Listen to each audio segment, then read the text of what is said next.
All right, let's talk about a story I found fascinating. It's called The Accidental Ghost, and it's all about how our minds can play tricks on us, turning a totally normal night into something straight out of a scary movie.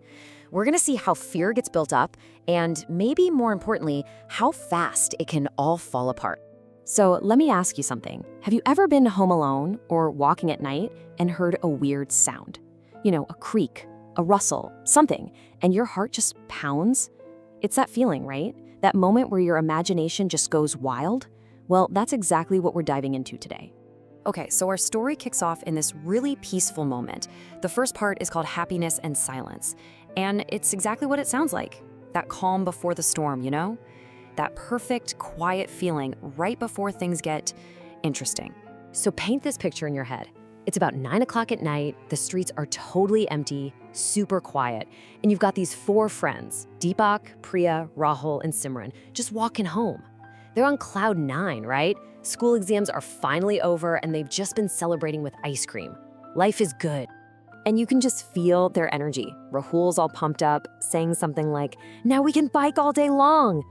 They're just totally lost in that happy post-exam bubble with absolutely no clue what's about to happen.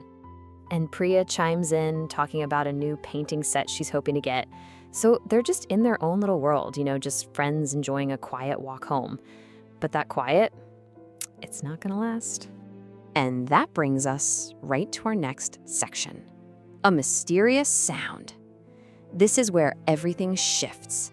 And it all starts with just this one little thing. Out of nowhere, a sound just cuts right through that silence. Tap. Tap, tap. It's slow, it's steady, and it's totally out of place. And just like that, you can bet all their senses are on high alert. So, of course, they all just stop in their tracks. Deepak's the first one to say something, and you can almost hear the tremor in his voice when he asks, "Did you guys hear that?" He's hoping maybe he's just imagining it, but nope, they all heard it. Naturally, they all whip around, looking for whoever's making that noise, but there's nobody there. It's just an empty street, lit by those kind of spooky yellow streetlights, you know? And the only thing moving is the shadows of the trees swaying around. Super creepy. So what's going on? Where's that sound coming from? And this, right here, is when your brain kicks into overdrive. Because when your ears are telling you one thing, danger, and your eyes are telling you another, nothing, your mind has to fill in the blanks. And that's where the real spooky stuff begins. Yeah, that confusion doesn't last long. It morphs into something much more intense in our next part, which is called the race of fear. So they try to just, shake it off and keep walking. But then it's back. Tap, tap, tap. Only this time it sounds closer, a lot closer and clearer. It seriously feels like it's right behind them. So their pace picks up, right? That casual stroll turns into a power walk. And the sound? It speeds up to match them. Tap, tap, tap, tap, tap.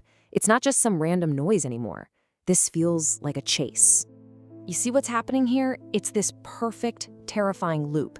They walk faster, so the sound gets faster. That confirms their worst fears, which makes them walk even faster. And pretty soon, walking isn't gonna cut it. They just start running, full-on sprinting down the street with their hearts just hammering away. And then, suddenly, their frantic run comes to a dead stop. This is it. This is the peak of the fear in a section we're calling Facing the Shadow.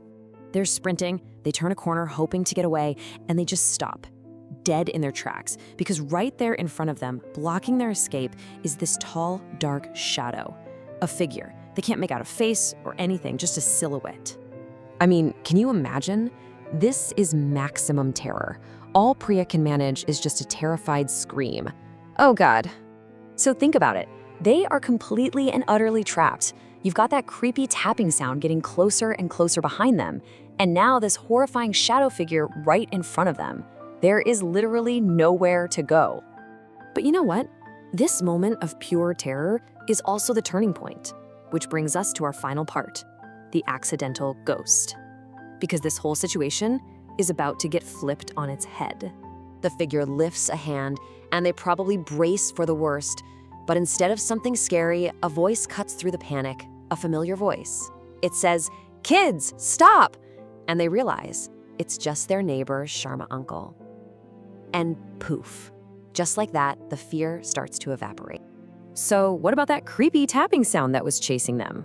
Well, turns out it was just Sharma uncle's new shoes. He had these brand new shoes with really loud plastic soles, and he was just out for a walk. When he saw them start running, he just ran to catch up with them to see if they were okay. How funny is that? Okay, but hold on. What about that tall, dark shadow in front of them? That wasn't Sharma uncle. Get this, the terrifying figure they saw when they turned the corner, it was an old coat stand. Someone had just left a coat stand out and it had a long coat hanging on it, just kind of swaying in the wind. Sharma uncle was actually coming up from the side. So with both mysteries totally solved, all that tension just shatters. They all look at each other and all that fear, all that adrenaline, it just comes pouring out as laughter. You know, that kind of laughing, the kind of hysterical relief you feel when you realize just how wrong you were about everything. And really, that's the whole point of this story, isn't it? The things that scare us the most aren't always what's really there. It's the stories we tell ourselves to fill in the gaps. It's just such a great reminder that sometimes the scariest ghost in the room is just a misunderstanding we've cooked up in our own heads.